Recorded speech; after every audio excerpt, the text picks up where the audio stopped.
I arrived at the mansion, and my daughter said out loud, "Who let this old lady in? She's like a pest. She just keeps coming back." I didn't answer. The security guards came running to escort them out. Not me. They couldn't understand what had just happened.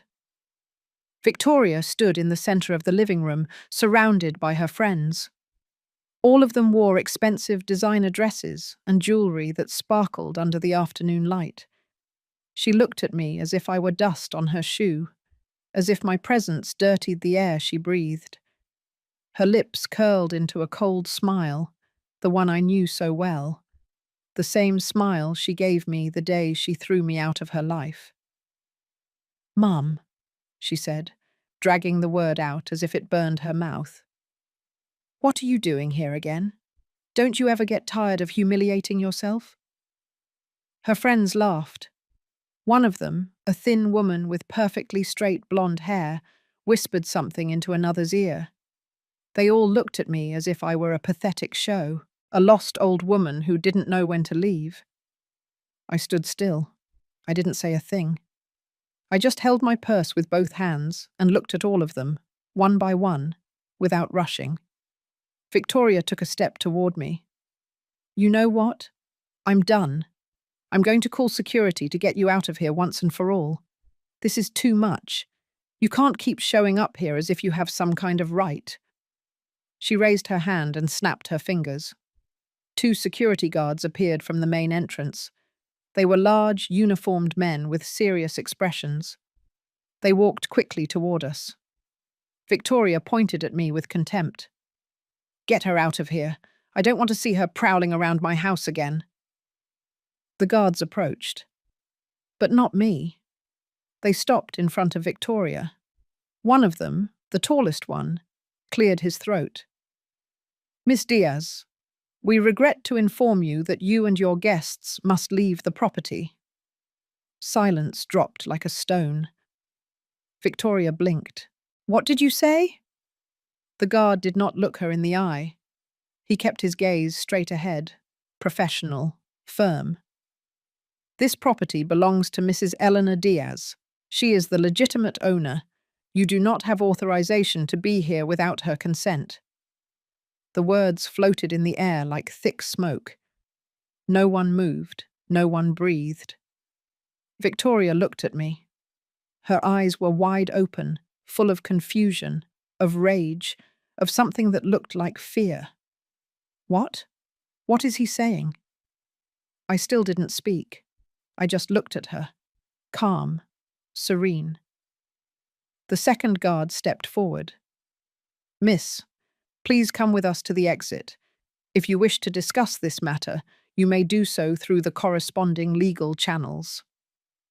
One of Victoria's friends let out a nervous laugh. "This has to be a joke." But no one else laughed. The atmosphere had changed.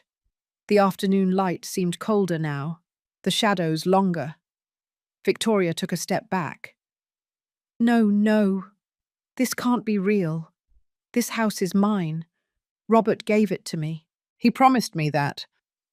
"Mr. Robert Cantero is not the owner of this residence," the guard interrupted. "The deed has been in Mrs. Eleanor Diaz's name for 6 months." 6 months. That was the truth. I had bought the mansion in silence, without anyone knowing. I had waited for the right moment, and that moment had arrived.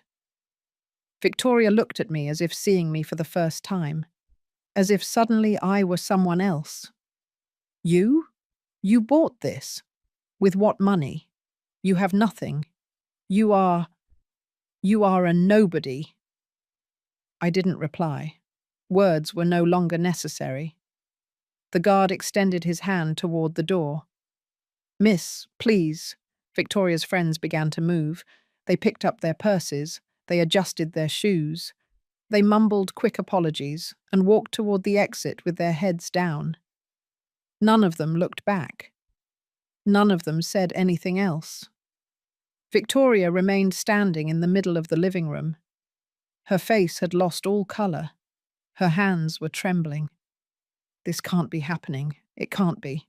The guard waited in silence, patient, firm. Finally, she walked toward the door, slowly, as if every step hurt. Before leaving, she stopped and looked at me one last time. This is not going to end here. The door closed behind her with a soft sound, definitive. I was left alone in the living room. The silence was complete. I could hear my own breathing, the slow beat of my heart. I walked toward the window and looked outside. I saw Victoria and her friends get into their cars, drive away down the stone path, and disappear behind the trees. I didn't feel triumph. I didn't feel joy. I only felt weariness, an old, deep weariness that I had been carrying in my bones for years. I sat down in one of the armchairs, the one I had always liked, the one by the large window. The fabric was soft under my hands. Everything in this house was beautiful. Everything was perfect. But none of that really mattered. I closed my eyes, and for the first time in a long time, I let the tears come. I didn't cry for Victoria. I didn't cry for what had just happened. I cried for everything I had lost before getting here, for the years I would never get back, for the daughter I once knew and who no longer existed. The following days were strange. The mansion was silent, a silence that I had bought with years of work, with sacrifice, with sleepless nights. I walked through the empty hallways, and every step echoed against the walls. It was mine. Everything was mine. But I still felt like I was visiting someone else's house. The staff arrived on the third day. A woman named Martha Andrade knocked on the door at the hour of 0:08. She was the housekeeper who had worked there for years. Her face was tired, the face of someone who has seen too much and prefers not to talk about it. She looked at me with respect, but also with curiosity. "Mrs. Diaz," she said, bowing her head. "I came to formally introduce myself. I'm Martha. I've taken care of this house for 5 years. If you wish for me to continue, I would be honored to serve you." I told her yes. I needed someone to keep this place running while I decided what to do with it. Martha nodded and entered with quiet steps. She knew every corner of that house better than I did. She made me coffee without me asking. She asked if I needed anything else. I told her no. When she left to clean the second floor, I was alone again in the living room. I picked up my phone and checked the messages. There were 3 from Victoria. I didn't open them. I knew what they would say. Rage, accusations, empty threats. I put the phone away and drank my coffee in silence. That afternoon, the doorbell rang. Martha went to open it. I heard voices at the entrance. One of them was loud, sharp, furious. I recognized that voice immediately. It was Victoria. I got up from the armchair and walked toward the foyer. There she was, standing in front of Martha, her face red and her fists clenched. She was wearing a fitted black dress and high heels that clacked against the marble floor. When she saw me, her eyes lit up. "You," she said, pointing a finger at me. "What kind of dirty game are you playing?" I didn't answer right away. I just looked at her. Martha stepped aside, uncomfortable, and disappeared toward the kitchen. Victoria took a step toward me. "How did you get this house? Who did you trick? Who did you lie to?" Her voice trembled with rage. "This house is mine. Robert promised it to me. He told me it would be mine when we got married." "Robert wasn't the owner," I said calmly, "and you were never his wife." Victoria clenched her jaw. "That doesn't matter. I live here. I've been here for 2 years. You can't just show up and steal everything from me." "I didn't steal anything from you," I said, looking her in the eyes. "I bought this property legally. I paid every dollar with my own money. Money I earned working. Something you wouldn't understand." Her cheeks reddened even more. "Working? You don't have any money. You never had anything. You were always poor. You were always a burden. The words hit me, but I didn't move.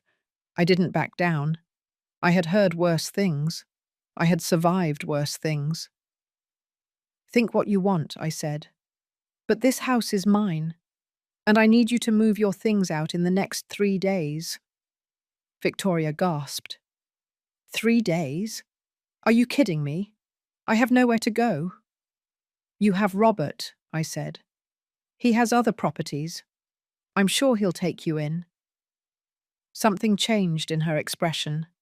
A shadow of doubt crossed her face. How do you know that? I know a lot of things, I replied. More than you imagine. Victoria took a step back. She looked at me as if trying to decipher a riddle. What else did you do? What else did you buy? I didn't answer. I just held her gaze. She let out a bitter laugh. This is a nightmare. It has to be. You can't have that much money. It's impossible. Unless what?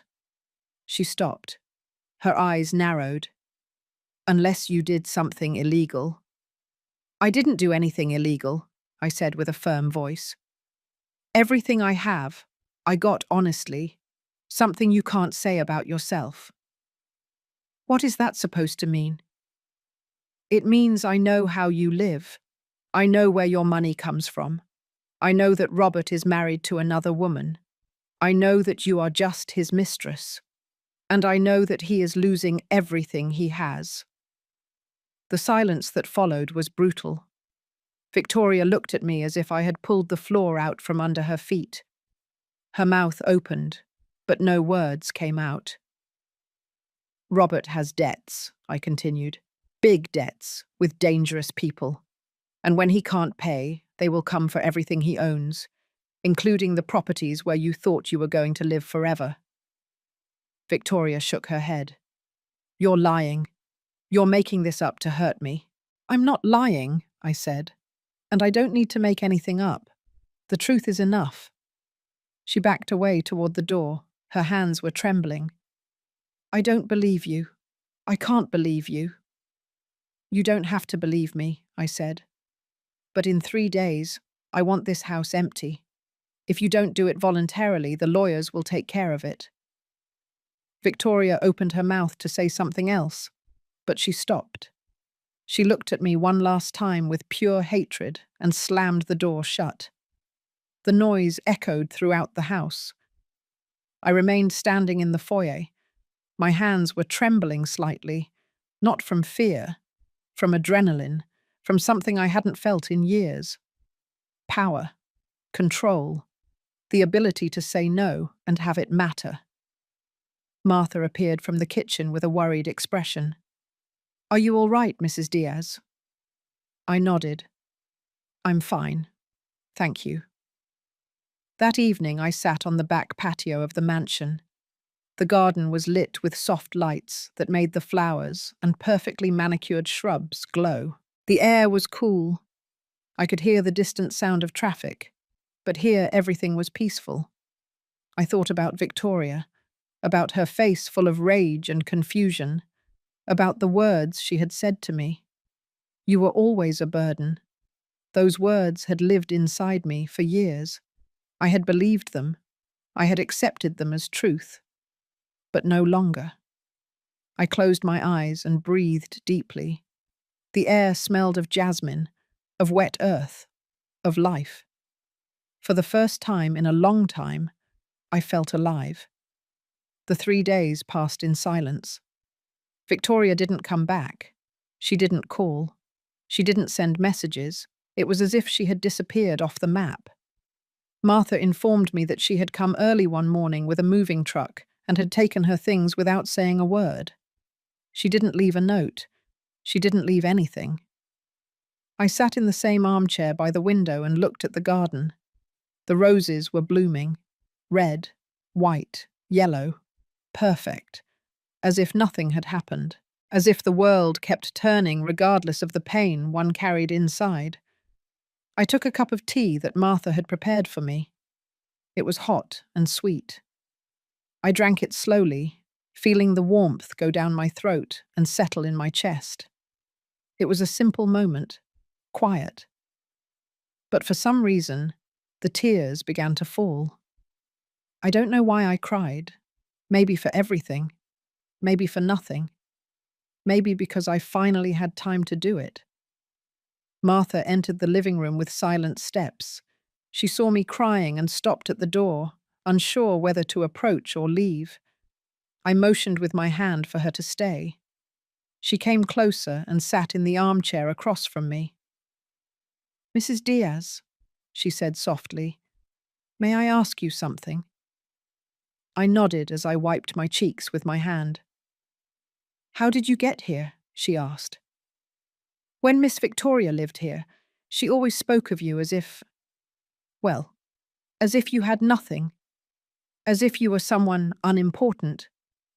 But now you are the owner of this house. How did you do it?" The question floated in the air between us. It was a fair question, a question that deserved an honest answer. "It's a long story," I said finally, "and it's not always pretty." Martha nodded. "The best stories never are." I took another sip of tea. I let the silence settle. And then, without planning it, I began to speak. "5 years ago," I said, "I had nothing. I didn't even have a place to sleep." Martha looked at me without interrupting. Her eyes were kind, patient. "Victoria threw me out of her life," I continued. "She told me I was an embarrassment, that I was ruining her reputation, that she couldn't have a poor, old mother following her everywhere. She told me never to look for her again, that, to her, I had ceased to exist." The words came out easier than I thought, as if they had been waiting for years to be spoken aloud. "I had worked my whole life to give her everything," I said. "Her father died when she was 10 years old. I was left alone with a child and no money. I worked cleaning houses, washing clothes, babysitting other people's children. I did anything so she could have food, clothes, and education, so she wouldn't lack anything." Martha nodded slowly. She knew that story. It was the story of many women. "When Victoria grew up," I continued, "she met people with money, people who lived in another world, and she wanted to be part of that world. She started being ashamed of me, of my old clothes, of my rough hands, of my accent, of everything I was." I put the cup down on the table. My hands were trembling a little. "One day she came to my apartment with an envelope full of money," I said. $5,000. She told me that was all she would give me, that it was more than I deserved, to take that money and disappear from her life forever. Martha let out a soft sigh. Her eyes shone with something that looked like pain. "I took the money," I said, "not because I wanted it, but because I had no other choice. I had no job. I had no home. My landlord had kicked me out because I couldn't pay the rent. I took those $5,000 and I left. And Victoria closed the door behind me and never looked back." Silence filled everything again. I could hear the ticking of the clock on the wall, the distant hum of the refrigerator in the kitchen, the beat of my own heart. "And what did you do with that money?" Martha asked softly. "I survived," I said. "I rented a small room in a neighborhood far from here, a place where no one knew me, where no one judged me. I spent the money on food, on rent, on the basics. It lasted 6 months, and when it ran out, I had to start over." I got up from the armchair and walked toward the window. Outside, the sun was beginning to set. The sky was tinged with orange and pink. It was beautiful, painful, like everything in life. "I got a job at a laundromat," I said, looking out at the garden. "I earned $8 per hour. I worked 12 hours a day, 6 days a week. My hands bled from the hot water and chemicals. My feet hurt so much that I couldn't sleep at night. But I kept going, because I had no other choice. Martha came closer and stood next to me. She didn't say anything. She just stood there. After a year, I continued, I had saved $3,000. It wasn't much, but it was mine. I had earned it with my own effort, and I decided to do something with it, something that could grow. I turned to look at Martha. I met a woman at the laundromat. Her name was Irene Manzano. She was older than me. She was 72 years old and still working because her social security wasn't enough. One day she told me that her son had a small cleaning business. They cleaned offices at night. But he needed help. He needed someone to invest a little money to buy more equipment and be able to take on more contracts. "And you invested your savings?" Martha asked. I nodded. "The $3,000. Everything I had." Irene told me it was risky, that I could lose everything. But I thought, I've already lost everything once. What is one more time? A small smile appeared on my lips. Irene's son's name was Joseph Manzano. He was an honest man, hard-working, and he kept his word. In 6 months, my investment had doubled. In 1 year, it had tripled. He offered me a partnership in the business, and I accepted. Martha smiled too. And that's how it all began. That's how it all began, I repeated. The business grew. We started cleaning large buildings, corporate offices, hospitals. Joseph was good at managing operations. I was good with numbers and finance. We worked well together. In 2 years, the business was worth more than $200,000. I returned to the armchair and sat down. I was tired, not physically, but emotionally. Remembering all this was like opening old wounds that had never quite healed. "We sold the business," I said. "Joseph wanted to retire, take care of his mother, and I wanted to do something bigger. I invested my share in real estate. I bought small properties in neighborhoods that were improving. I rented them out. I sold them when the price went up. I bought more, and I kept growing." "And no one knew who you were?" Martha asked. I shook my head. "I used my maiden name, Eleanor Castillo. No one was looking for me. No one asked about me. To the world, I didn't exist, and that gave me freedom." Martha was silent for a moment. Then she asked, "Did you never think of looking for your daughter? Of telling her you were doing well?" The question pierced me like an arrow. I looked at my hands, those hands that had worked so hard, that had built so much. "I thought about it every day," I said. But she had made it very clear that she didn't want me in her life, and I had to respect that, even if it killed me inside. I got up and walked toward the kitchen. I needed to move. I needed to do something with my hands. Martha followed me in silence. I filled a glass with water and drank slowly, feeling the cold liquid go down my throat. "During those years," I continued, "I lived in small places, modest apartments. I never overspent. I never bought unnecessary things. Everything I earned, I reinvested. Every dollar counted. Every decision mattered." Martha leaned against the kitchen counter. "That requires a lot of discipline." "It requires fear," I said honestly. "Fear of having nothing again. Fear of ending up on the street. That fear never left. Even now, with everything I have, I still feel that fear some nights." I put the glass in the sink and turned toward her. 3 years ago, one of my contacts in real estate told me about an opportunity. An entrepreneur named Robert Cantero was selling several properties. He had financial problems. He needed cash fast. One of those properties was this mansion. Martha's eyes widened in surprise. "Mr. Roberts sold this house?" I nodded. "He didn't make it public. It was a private sale. Discreet. He didn't want anyone to know he was in trouble. I offered to pay in cash. $1,200,000. Less than the property was worth, but more than he could get at that moment. And he accepted, Martha said. He accepted, I confirmed. We signed the papers in secret. He continued living here for a while, paying me rent. I didn't need the house. I just wanted it as an investment. But then I found out something that changed everything. I paused.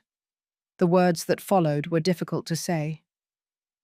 I found out that Robert had promised this house to someone, to a young woman who was his mistress, a woman named Victoria Diaz. Silence filled the kitchen. Martha stared at me with wide eyes.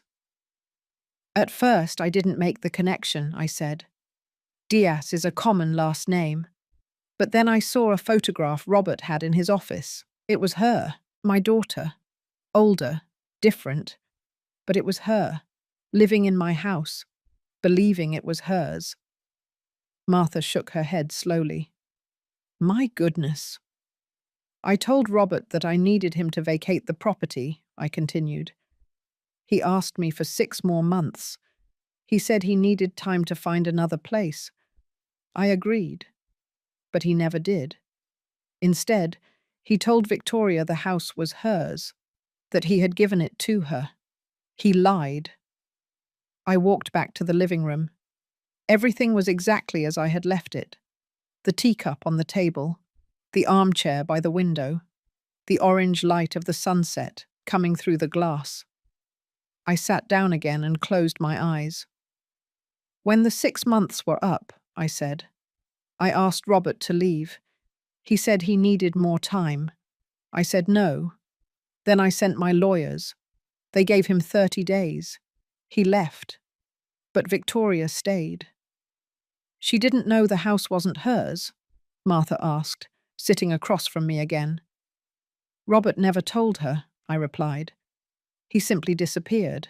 He left her believing that everything was the same as before, and she continued living here as if nothing had changed. I opened my eyes and looked at Martha. I could have kicked her out immediately. Legally, I had every right. But I didn't. I waited. I watched. I wanted to understand who my daughter had become, what kind of life she was living, if she was happy, if it was worth trying to get close again. And what did you find out? Martha asked softly. I found out that she hadn't changed, I said, my voice breaking. She was still the same person who threw me out 5 years ago. Arrogant, cruel, empty. She lived off the generosity of a married man who used her when it was convenient. She didn't work. She didn't do anything productive. She just spent money that wasn't hers and surrounded herself with people as superficial as she was. Tears fell down my cheeks again. And even so, I loved her. Because she was my daughter. Because I had carried her in my womb. Because I had given her everything I had. Because a part of me still remembered the girl she used to be. Martha reached out and put her hand on mine. She didn't say anything. There was nothing to say. I decided to show up here, I continued. I decided it was time for her to know the truth. Not for revenge, not to make her suffer, but because I needed to close that chapter of my life. I needed to look her in the eyes one last time and know that I had done everything I could. And you came, Martha said. And I came, I repeated. And she called me a pest. She told me I kept coming back, as if I were a nuisance, as if my existence was a problem she had to solve. I shook my head.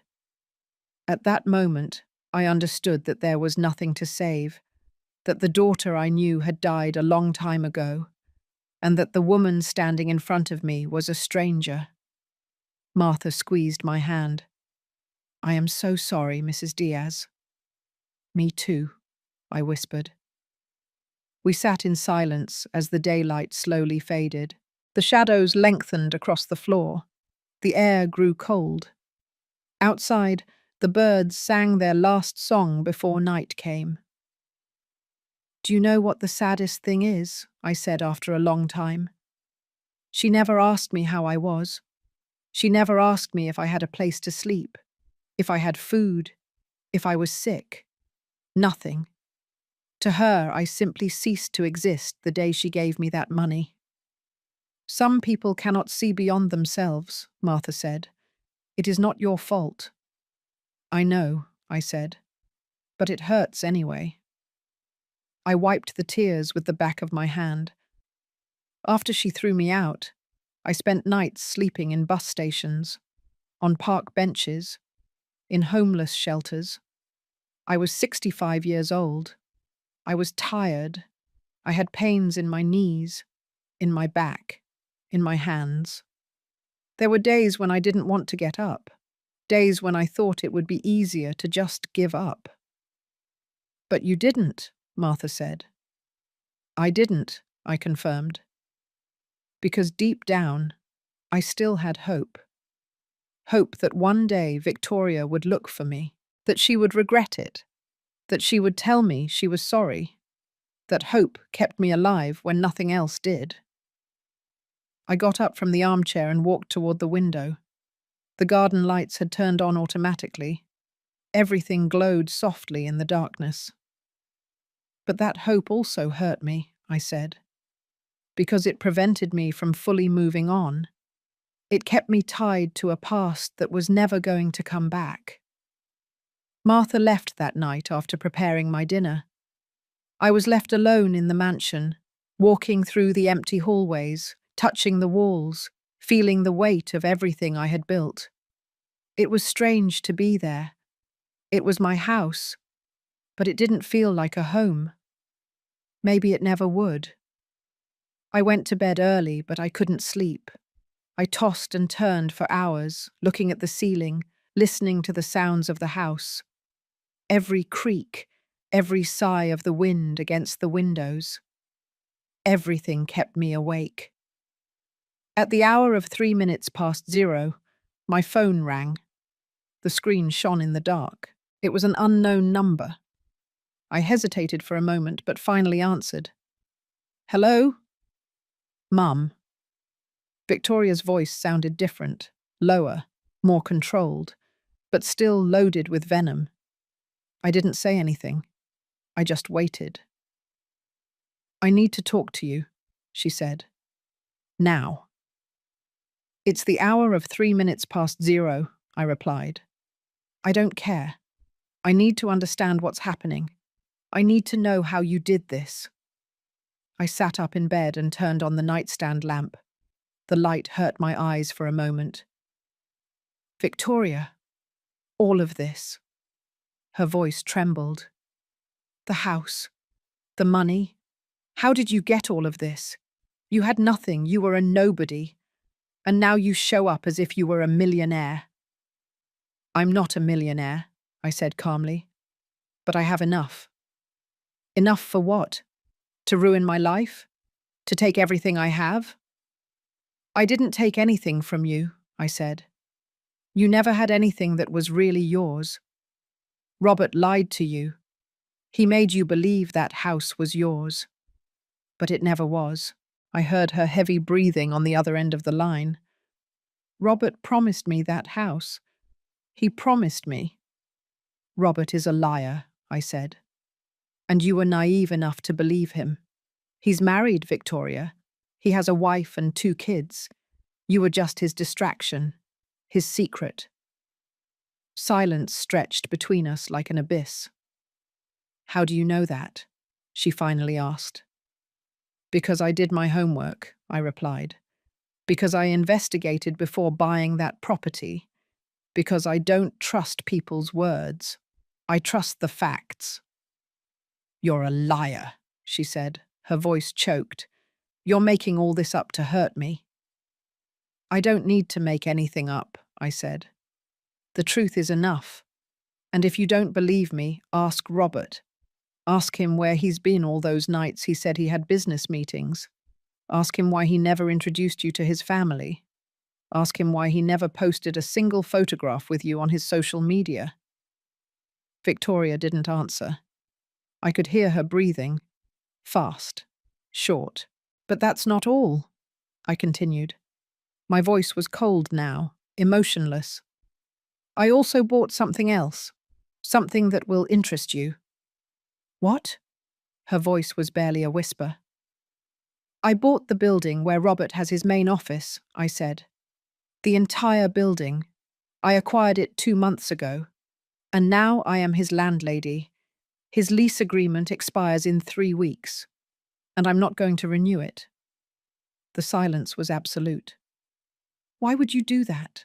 She asked, her voice trembling. Why do you hate me so much? I don't hate you, I said. And it was true. But I'm also not going to let you keep hurting me. I am no longer the woman you threw out 5 years ago. I am no longer weak. You can no longer walk all over me.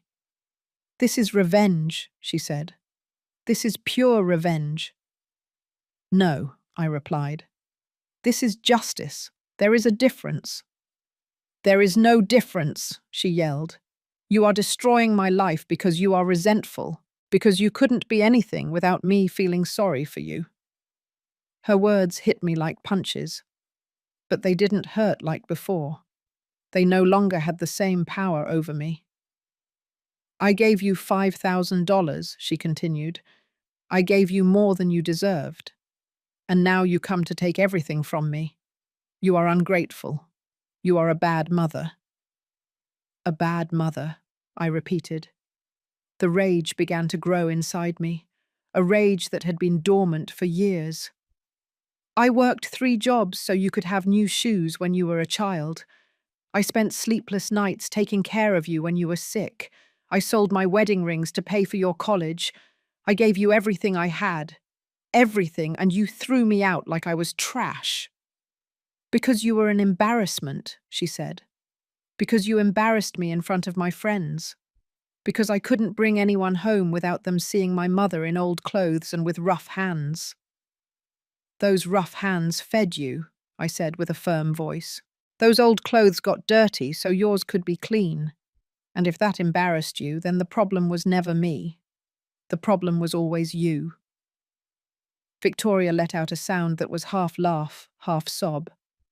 You were always like that, always playing the victim, always blaming me for your failures. I didn't fail, I said. I survived. You, poverty, loneliness, everything. And now I'm here, standing, strong, while you are calling me at the hour of 3 minutes past 0 because your world is falling apart. My world is not falling apart, she said, but her voice sounded hollow. No, I said. Ask Robert how much he owes the banks. Ask him what will happen when he can't pay. And ask yourself what you're going to do when he can no longer support you. He loves me, she said weakly. He told me we would get married. He lied to you, I said. Just like he lied to his wife. Just like he has lied to all the women he has had before you. The silence returned, heavier this time, more definitive. Why are you doing this? She asked. Her voice was small now, like a lost child's. What do you want from me? I don't want anything, I said. Not anymore. I just want you to know that I exist, that I'm still here, and that I'm not going to apologize for who I am. You were always selfish, she said. You always thought only of yourself. I laughed. It was a bitter laugh that came from a deep, dark place inside me. Selfish? I gave you my whole life, Victoria. My whole life. And you threw it in the trash as if it were worth nothing. Because it wasn't worth anything, she said. Her voice was cold again. Cruel. You are worthless. You never were. And all the money in the world isn't going to change that. The words floated in the air, pure venom, designed to destroy, but they no longer destroyed me. You're right, I said calmly. Money doesn't change who I am. I am still the same woman who scrubbed floors so you could eat. The same woman who cried alone in empty rooms because her daughter had abandoned her. The same woman who survived everything you threw at me. I paused. But now I am also the woman who can kick you out of her house. The woman who can shut down your lover's business. The woman who has the power. And that terrifies you, doesn't it? Victoria didn't answer. You have 3 weeks to find another place, I said. After that, I don't want to hear from you again. I don't want your calls. I don't want your excuses. I don't want anything that comes from you. Mum. Don't call me that, I interrupted her. You lost that right 5 years ago.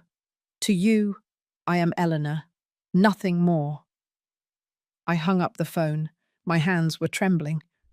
My heart was pounding so hard I could hear it in my ears. I remained sitting in bed, looking at the dark phone in my hand, trying to process what had just happened. I had said everything I needed to say. I had released all the pain, all the rage, all the frustration that I had held for years. And now I felt empty, hollow, as if something inside me had died. I lay down again and turned off the light. The darkness enveloped me.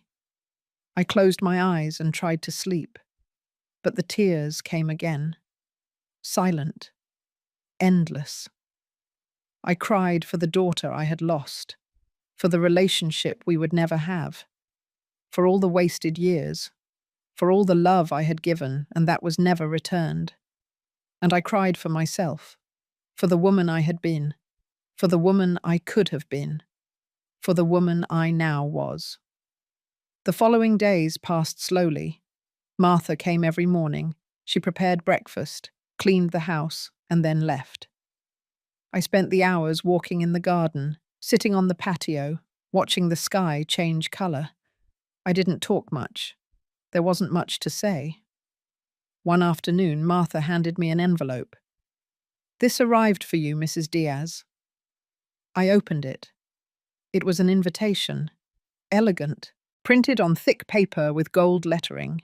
The City Chamber of Commerce was organising a gala dinner to recognise successful entrepreneurs in the region. My name was on the list of honorees. "Are you going?" Martha asked. I looked at the invitation. The date was in 2 weeks. I had never been to that kind of event. I had always kept myself in the shadows, invisible, safe. But something in me had changed. I no longer wanted to hide. "Yes," I said. "I am going." Martha smiled. "You'll need a dress." She was right. I didn't have anything appropriate for a gala dinner. The next day, Martha took me to a boutique downtown. It was the type of place I had never entered before. Everything was expensive, elegant, intimidating. But I walked in with my head held high. A young saleswoman approached. She looked me up and down with an expression I couldn't decipher. "How can I help you?" "I need a dress for a formal dinner," I said. She nodded and showed me several dresses. All of them were beautiful. But there was one that caught my attention. It was wine-coloured, simple, but elegant, without too many embellishments. Perfect. I tried it on. It fit me well. I looked at myself in the mirror and barely recognized myself. It was me, but different, stronger, more confident. "It's perfect," Martha said from outside the dressing room. I bought the dress. I also bought shoes and a small purse. I spent more money than I had ever spent on clothes, but I didn't feel guilty. For the first time in my life, I felt like I deserved it. The night of the gala arrived. Martha helped me get ready. She styled my hair. She helped me with my makeup. When she finished, I looked at myself in the mirror and couldn't help but smile. I looked good. I felt good. I arrived at the hotel where the event was taking place. The ballroom was full of people, Entrepreneurs, politicians, important people in the city, all elegantly dressed, talking in groups, laughing. I felt out of place for a moment, but I took a deep breath and walked in. An older man approached. "Mrs. Eleanor Diaz." I nodded. "I am Nicholas Cantero, President of the Chamber of Commerce. It is an honor to have you here. Your story is inspiring. A woman who built an empire from scratch. Admirable." He shook my hand. His grip was firm, sincere. We talked for a few minutes. He introduced me to other people. Everyone was kind, respectful. They treated me as if I was someone important, and perhaps I was. The dinner began. I was seated at a table near the front. The food was exquisite. The wine was good. The conversations were interesting. Everything was perfect. Until I saw her. Victoria. She was on the other side of the room, sitting at a more distant table. She was wearing a fitted black dress, and her hair was styled in an elegant bun. She was with Robert. He was wearing a grey suit and smiling as if nothing bad was happening in his life. Our eyes met. Victoria froze. Her face lost all colour. Robert followed her gaze and saw me. His smile disappeared. I looked away. I wasn't going to let them ruin this night. After dinner, the recognitions began. Several entrepreneurs were called to the stage. Each one received a plaque and words of praise. I waited my turn, my heart beating fast.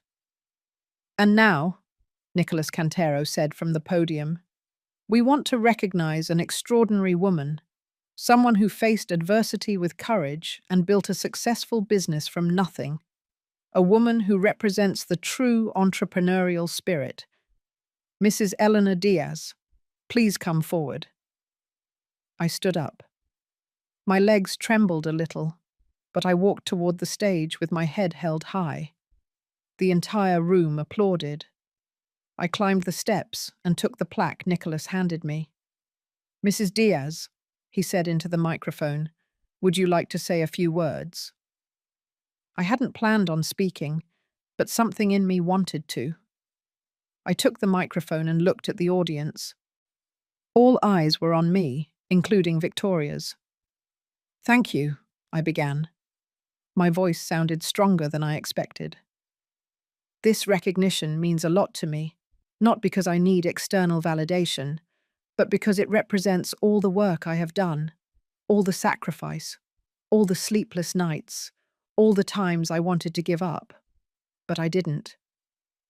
I paused. I looked for Victoria in the crowd. She was staring at me intently. Her face was a mask of shock and something else, maybe shame. "I started with nothing," I continued. "Less than nothing. I was rejected by the people I loved most. I was humiliated. I was called a nuisance. I was told I was worthless, that I would never be anyone." My voice cracked a little, but I continued. But I decided that those voices would not define me. I decided that I would define my own worth. And I worked. I worked harder than I thought possible. And here I am, standing in front of all of you, proud of what I have built, proud of who I am. The applause was deafening. People stood up. Nicholas shook my hand again and congratulated me. I walked off the stage with tears in my eyes, but they were tears of joy, of triumph. I returned to my table. Several people approached to congratulate me, to ask for advice, to tell me that my story had inspired them. I smiled and thanked them, but part of me was distracted, looking for Victoria with my eyes. I found her. She was standing near the exit, talking to Robert. He looked annoyed. She looked devastated. They were talking in low voices, but it was obvious they were arguing. I decided not to go toward them. I didn't need another confrontation. I had already said everything I needed to say. But then Victoria did something unexpected. She separated from Robert and walked toward me. My muscles tensed. I didn't know what to expect. I need to talk to you, she said when she reached my side. Her voice was low, almost a whisper. Not here, I said, looking around. Not tonight. Please, she said. And there was something in her eyes that I hadn't seen in years, vulnerability. I sighed. All right, outside. We walked out onto the hotel balcony. The night air was cool. We could hear the distant noise of traffic. The city lights shone below. Victoria stood by the railing, looking out at the city. I waited. I let her speak first. I didn't know, she finally said. I didn't know any of this. About your business. About your success. I thought. Did you think I was dead in a ditch somewhere? I said, emotionlessly. She winced. No, I don't know what I thought. I guess I didn't think about you at all. That's more honest, I said. Victoria turned to look at me. Her eyes were red. Robert lied to me about everything. He told me the house was mine. He told me we would get married. He told me he loved me. And it was all a lie. I know, I said. How did you know? She asked. Because I did my homework, I replied. Because I don't trust anyone's promises. Because I learned that the only person I can trust is myself. Victoria wiped her eyes with the back of her hand. Her makeup was starting to run. What am I going to do now? I don't have a house. I don't have any money. I have nothing. You have what I had 5 years ago, I said. A chance to start over. She looked at me in disbelief. How can you say that? You are taking everything from me. I am not taking anything from you, I said firmly. I am taking back what is mine. There is a difference. It's the same thing, she said. It is not, I replied. And if you can't see that, then you haven't learned anything. Victoria turned back to the city. Silence. Long. Heavy. I'm sorry, she finally said. The words came out so low I barely heard them. I froze. What did you say? I said I'm sorry, she repeated a little louder. I'm sorry I threw you out. I'm sorry I treated you like you were worthless. I'm sorry. For everything. The words I had waited 5 years to hear. The words I had dreamed of. The words I thought would heal me. But I felt nothing. It's too late, I said. Victoria turned abruptly. What? It's too late, I repeated. You can't apologize now that you've lost everything and expect me to rescue you. It doesn't work that way. Victoria looked at me as if I had slapped her. Her lips were trembling. Then what? Did you just come to destroy me? To watch me fall? I didn't come to do anything, I said calmly. You fell on your own. I just kept living my life. You bought my house, she said, her voice trembling. You bought Robert's building. That is not just living your life. That's investment, I corrected. I bought properties that had good value. Whether the fact that you were involved is coincidence or destiny, I don't know. But I didn't do it to hurt you. I don't believe you, she said. A tear rolled down her cheek. I can't believe you. You don't need to believe me, I said. The truth is the truth, whether you believe it or not. Victoria wiped her cheek with rage. You were always like that. Always so cold, so distant, as if nothing mattered to you. Her words pierced me. Cold, distant. That was how she saw me, after everything I had done for her, after all the sacrifices. Everything mattered to me, I said in a low but firm voice. You mattered to me. Too much. So much that I forgot about myself. So much that I let you walk all over me and kept coming back.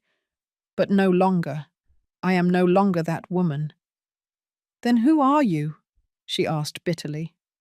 A heartless millionaire. I am a survivor, I replied. I am someone who learned that love is not enough if it is not reciprocated, that forgiveness does not mean accepting abuse, that family is not just blood. Victoria shook her head. That is just an excuse to justify your cruelty. Cruelty, I repeated. The rage began to grow inside me again. I spent nights on the street. I ate from the trash when I didn't have any money. I worked until my hands bled. And all that time you were here, living in luxury, not worrying if I was alive or dead. And now you call me cruel. My voice had risen. Several people on the balcony were looking at us. I took a deep breath, trying to calm myself. I didn't know, Victoria said weakly. I didn't know you were on the street. Why did you never ask? I said. You never cared enough to find out. Silence fell between us, heavy as a tombstone. What do you want from me? She finally asked. Her voice sounded tired, defeated. What do I have to do for this to end? Nothing, I said.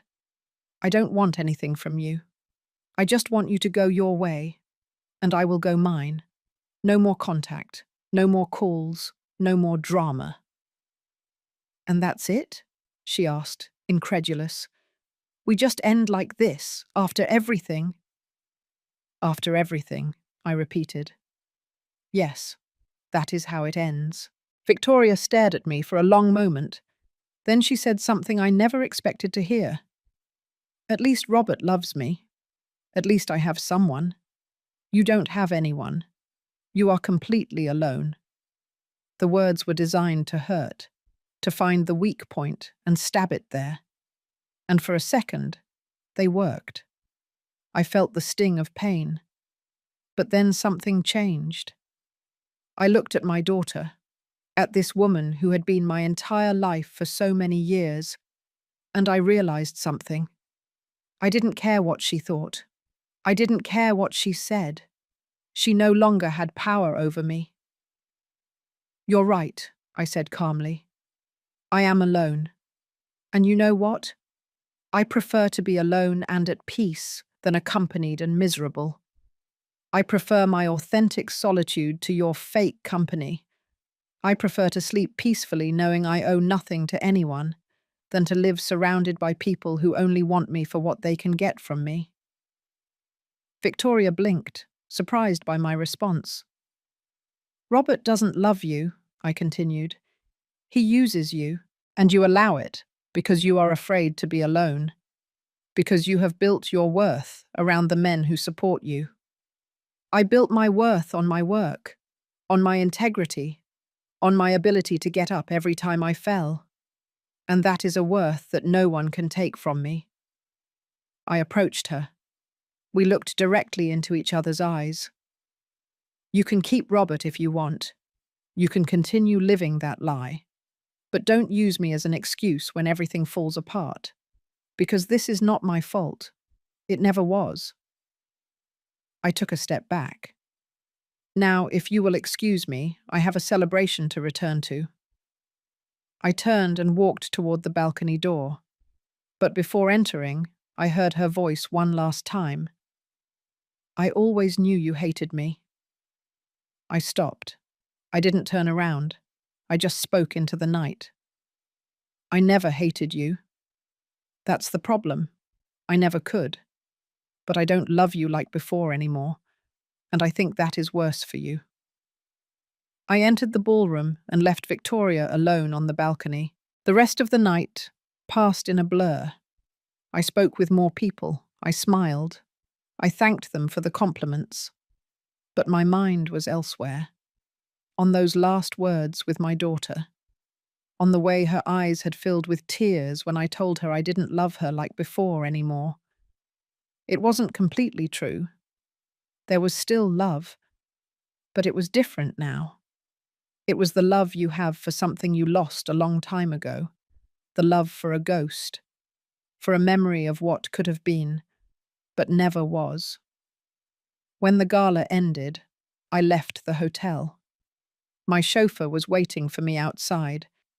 He was an older man named Matthew that I had hired a few months ago. He was discreet, punctual, silent, perfect. "Home, Mrs. Diaz?" he asked. I nodded. I got into the car and leaned back in the seat. I closed my eyes as we drove through the city streets. The lights passed like shooting stars behind my closed eyelids. My phone vibrated. A message. I ignored it. Then another, and another. Finally, I took it out of my purse and looked at the screen. They were from Victoria. "Please, don't do this. I need time. I'm begging you. I have nowhere to go. Mum, please." I looked at the messages for a long moment. I felt the familiar weight of guilt trying to settle in my chest, the old instinct to give in, to rescue, to put her needs before mine. But I didn't. I turned off the phone and put it back in my purse. When I arrived at the mansion, the garden lights were on. Everything looked peaceful, beautiful. I went inside and walked directly to my bedroom. I took off the dress, the shoes, the jewelry. I washed my face, removing the makeup with slow, deliberate movements. I looked at myself in the mirror. My face without makeup, the lines around my eyes, the grey hair. 65 years of life marked in every wrinkle, in every spot, in every sign of weariness. But I also saw something else. I saw strength. I saw dignity. I saw a woman who had survived everything life had thrown at her and was still standing. I put on my nightgown and lay down in bed. The room was in absolute silence. I could only hear my own breathing, my own heart beating steady and constant.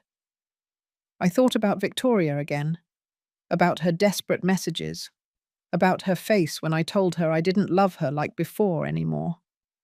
Part of me wanted to reply, wanted to tell her that everything would be fine, that I would help her, that I would always be her mother no matter what.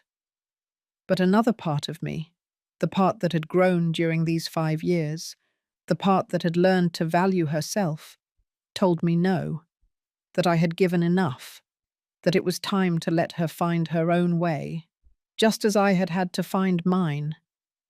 I closed my eyes. Sleep did not come easily. I tossed and turned for hours, thinking, remembering, feeling. But eventually, in the early hours of the morning, I finally fell asleep. And for the first time in a long time, I didn't dream of anything. Just quiet darkness, silent peace. I woke up with the sun coming through the window. Martha was already in the house. I could hear her in the kitchen, preparing breakfast. The smell of fresh coffee filled the air. I got up slowly. My body was tired, but my mind was clear. I put on comfortable clothes and went down to the kitchen. "Good morning, Mrs. Diaz," Martha said with a smile. "How was the gala?" "It was interesting," I said, sitting on one of the stools by the counter. Martha served me coffee and toast. I ate in silence, enjoying the simplicity of the moment. "Are you all right?" Martha asked after a while. I looked at her. This woman who I barely knew, but who had been kinder to me in these last few months than my own daughter in years. "Yes," I said.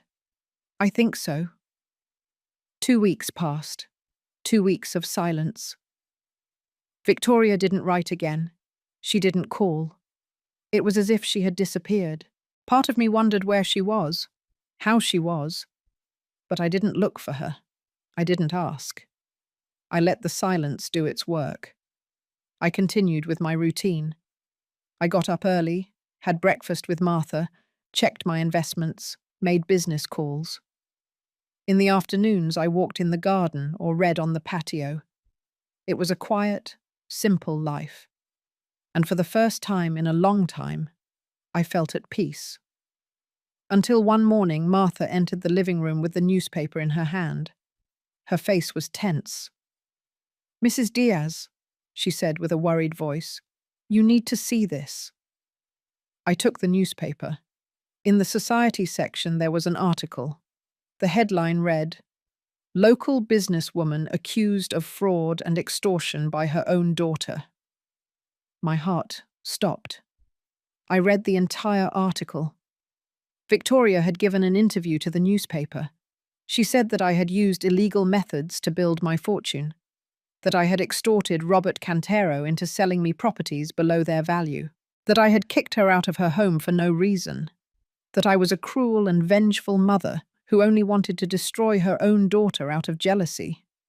Every word was a lie. Every accusation was false. But it was printed in black ink for the whole city to read. My hands trembled as I held the newspaper. The rage grew inside me like a wave. After everything that had happened, after everything I had given her, she was still trying to destroy me. "What are you going to do?" Martha asked. I put the newspaper on the table. I took a deep breath. I thought. I couldn't react with rage. I couldn't stoop to her level. I had to be smarter than her. "I'm going to respond," I finally said, "but not with words, with facts." I called my lawyer, a man named Valentine Manzano, Joseph's brother, my former partner. He was brilliant, meticulous, and completely loyal. I explained the situation to him. He had already seen the article. "I can sue her for defamation," he said. "We have all the documents that prove her accusations are false. Deeds, contracts, bank statements. Everything is clean and legal." "I don't want to sue her," I said. "I want something better." "What do you have in mind?" I explained my plan to him. Valentine was silent for a moment. Then he laughed. "It's perfect. I'll prepare everything." 3 days later, the same newspaper that had published Victoria's accusations published something new. A full page paid for by me. It wasn't a furious denial. It wasn't a desperate defense. It was something much more powerful. It was my story, the real one.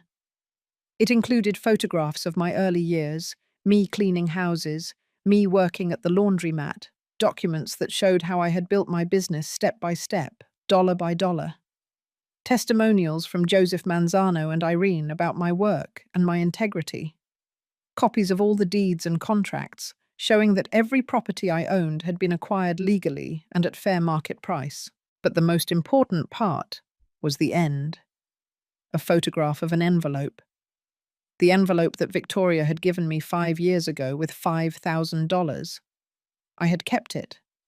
And inside the advertisement, I wrote this. "This is the last thing my daughter ever gave me. $5,000, so I would disappear from her life." I took that money not because I wanted it, but because I had no other option. But I didn't spend it all. I saved $1,000 as a reminder. As proof that even at my lowest moment, I had the discipline to think about the future.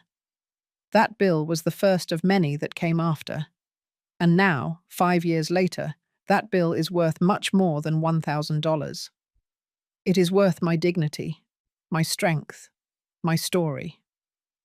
To the people who read the accusations against me, I invite you to verify every fact. Every document is publicly available. Every transaction was legal and transparent. I have nothing to hide because I did nothing wrong.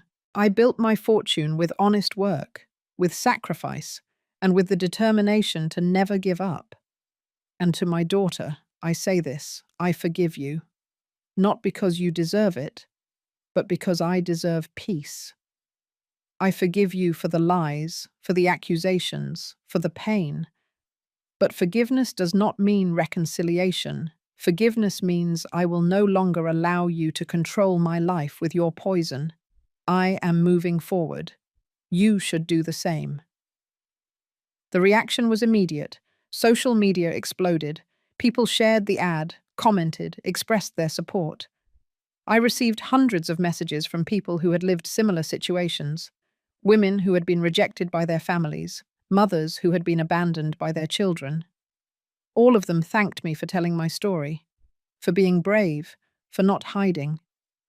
The newspaper published an apology for printing Victoria's accusations without verifying the facts first.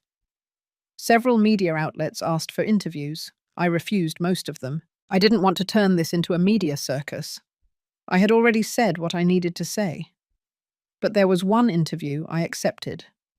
A local radio show, hosted by a woman named Mary Andrade. She was known for doing deep, human, respectful interviews. I felt like I could trust her. I went to the studio a week later. Mary greeted me warmly. She was a woman in her 50s, with kind eyes and a genuine smile. "Mrs. Diaz," she said, as we sat down in front of the microphones. "Thank you for coming. Your story has moved a lot of people." "Thank you for having me," I replied. The interview began. Mary asked me questions about my life, about my business, about my relationship with Victoria. I answered honestly. I didn't hide the pain. I didn't pretend that everything was fine. I talked about the loneliness, about the rejection, about the nights I cried myself to sleep. But I also talked about hope, about the strength I found within myself, about the people who helped me along the way, about the satisfaction of building something with my own hands. "What would you say to other women who are going through something similar?" Mary asked toward the end of the interview. I thought for a moment. I would tell them that the rejection of others does not define their worth, that family is not always blood. Sometimes it is the people you choose. I would tell them that it is never too late to start over. That age is not a limitation. It is an advantage because you come with experience and wisdom. And I would tell them that it is okay to be alone if that solitude is peaceful. It is better than being accompanied in toxicity. Mary nodded. Her eyes shone with unshed tears. Those are powerful words. When the interview ended, Mary hugged me. "Thank you for your courage," she whispered. "Many women needed to hear this." I left the studio feeling something strange. It wasn't exactly happiness. It wasn't sadness either. It was something in between. Acceptance, maybe, or closure. That night, my phone rang. It was an unknown number. I hesitated, but answered. "Eleanor Diaz."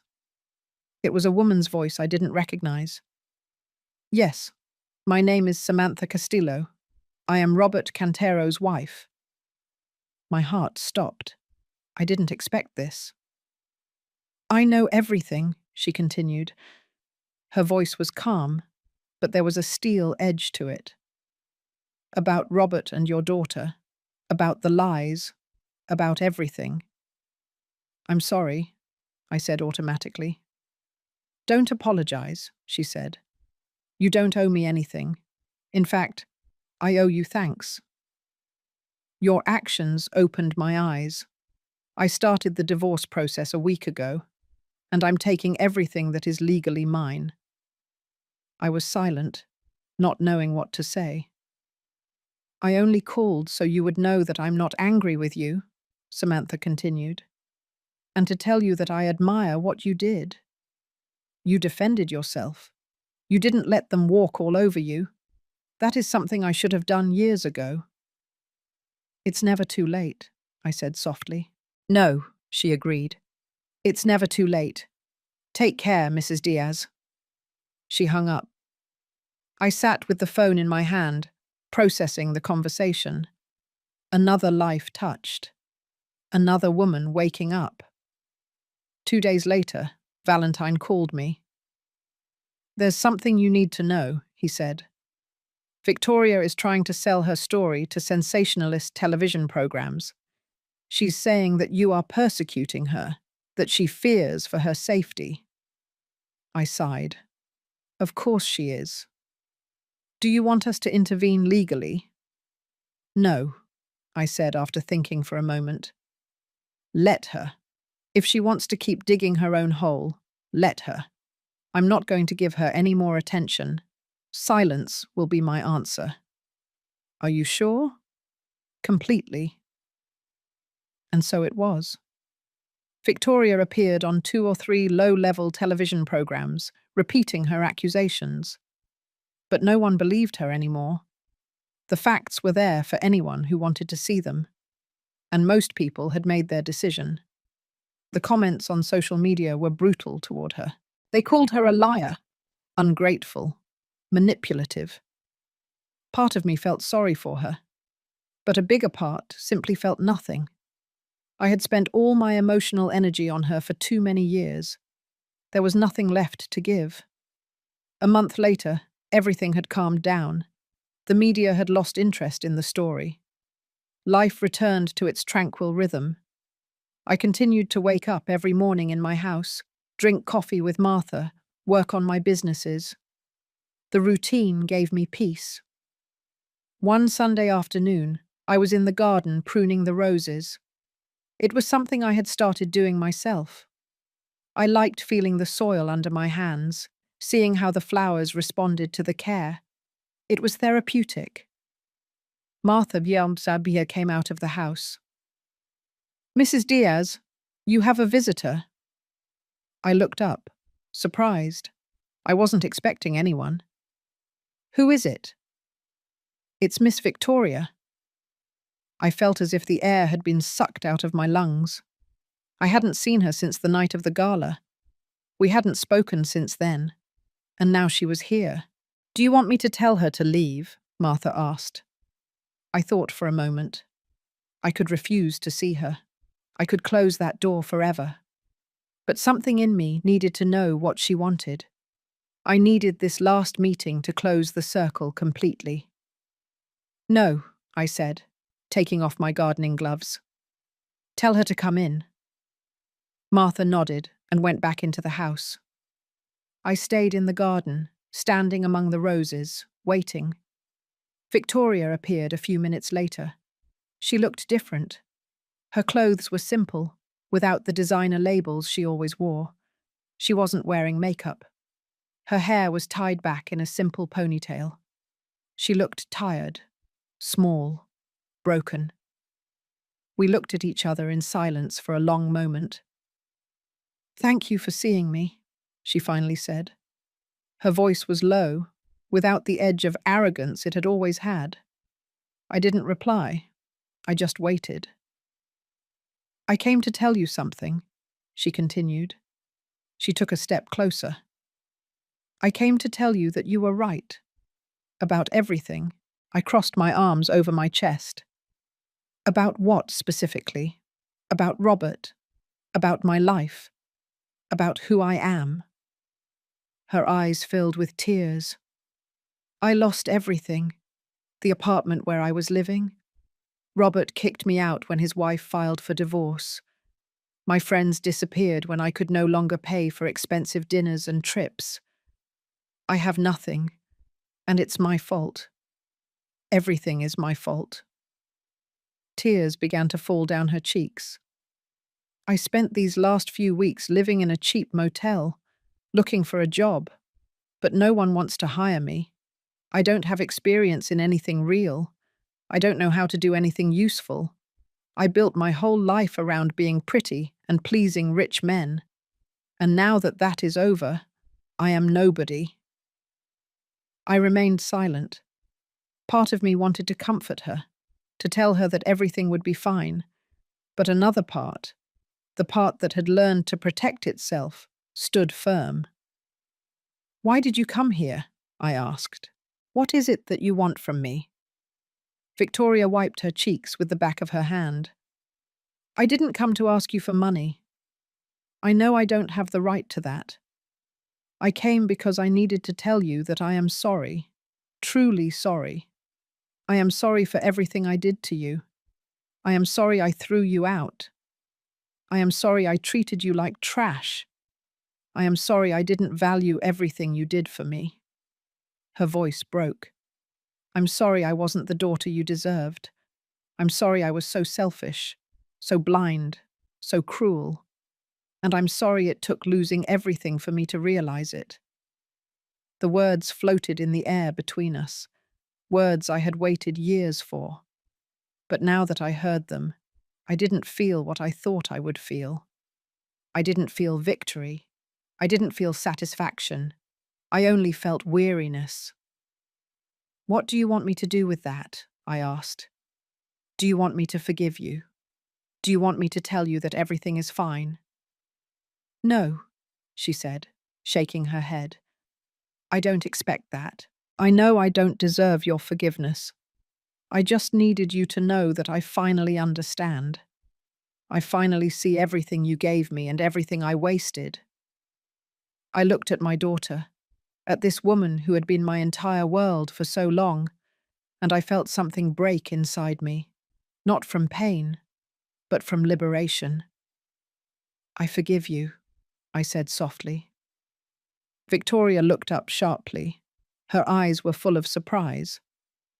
"I forgive you," I repeated, "not because you gave me a good apology, not because I truly believe you have changed. I forgive you because I need to move on, because carrying this resentment is weighing more heavily on me than on you, because I deserve peace." I paused. But forgiveness does not mean, G, that we are going to have a relationship. It does not mean that I am going to rescue you. It does not mean that everything goes back to how it was before, because it can't be. There is too much pain, too much history, too many wounds that will never fully heal. Victoria nodded slowly. More tears fell down her face. "I understand. I hope you find your way," I continued. "I hope you learn to value yourself for who you are, not for what men think of you. I hope you build something real, something that is yours, something you can be proud of." "I don't know how to do that," she said in a small voice. "I didn't know how either," I replied. "But I learned, and you can too, if you truly want to." We were silent again. The wind moved the leaves on the trees. A bird sang somewhere nearby. The world kept turning. "There is something I want to give you," I finally said. I walked into the house and came back a moment later with an envelope. I handed it to Victoria. She opened it with trembling hands. Inside were $10,000 in cash. "What is this?" "It's a start," I said. "Enough for you to find a place to live. Enough for you to have time to look for work without being desperate. Enough for you to start over." Victoria looked at me with wide eyes. "I can't accept this." "Yes, you can," I said firmly. "But with one condition. This is the last time. I'm not going to rescue you again. What you do with this money is completely up to you. If you waste it, there is no more. If you use it wisely, maybe you will build something. But that is your decision, your responsibility." She held the envelope as if it were something sacred.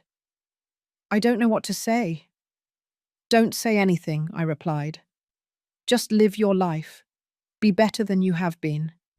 And maybe one day when both of us have healed, we can talk again. But until then, I need you to respect my space. I need time. I need peace." Victoria nodded. "I will. I promise." She walked toward the garden gate. But before leaving, she stopped and turned. "Mom." It was the first time she had called me that in years, and instead of sounding sarcastic or cruel, it sounded genuine, vulnerable. "Thank you," she said, "for everything, for this opportunity, and for being the mother you were, even when I didn't deserve any of it." I didn't reply. I just nodded. Victoria left. She walked down the stone path and disappeared behind the trees. I watched her go and felt something strange in my chest. It wasn't sadness, it wasn't joy. It was something in between.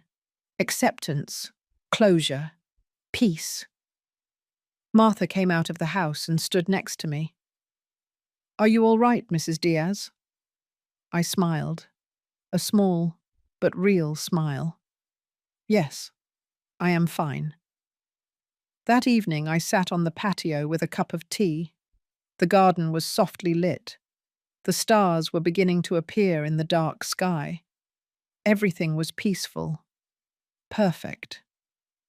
I thought about my life, about everything that had happened, about everything I had lost and everything I had gained. It wasn't the life I had imagined when I was young. It wasn't the life I had dreamed of, but it was mine, and that was enough. I had learned that family is not always blood, that self-love is more important than the love of others, that solitude can be a gift if you use it to grow, that it is never too late to start over, that forgiveness is for the giver, not the receiver.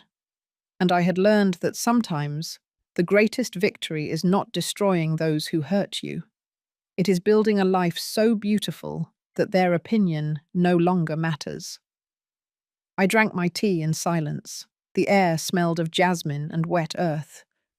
I could hear the distant sound of the city, but here, in my garden, in my house, in my life, everything was peace. I closed my eyes and breathed deeply. For the first time in a long time, I didn't think about the past. I didn't worry about the future. I was just present. I was just here. I was just at peace, and that, after everything that had happened, after all the storms I had survived, after all the pain and all the struggle, that was all I needed. Peace. Silence. Me. I opened my eyes and looked at the stars. They shone with a constant light, eternal, indifferent to the human dramas happening below. And I realized that I wanted to be like that, constant, serene, shining with my own light, without needing anyone else's approval. Martha appeared at the door. "Do you need anything else, Mrs. Diaz?" I looked at her. This woman who had been more family to me in these last few months than my own daughter in years. "No, Martha. Thank you. You can go rest." She smiled. "Good night, ma'am." "Good night." I was left alone on the patio. The world slept.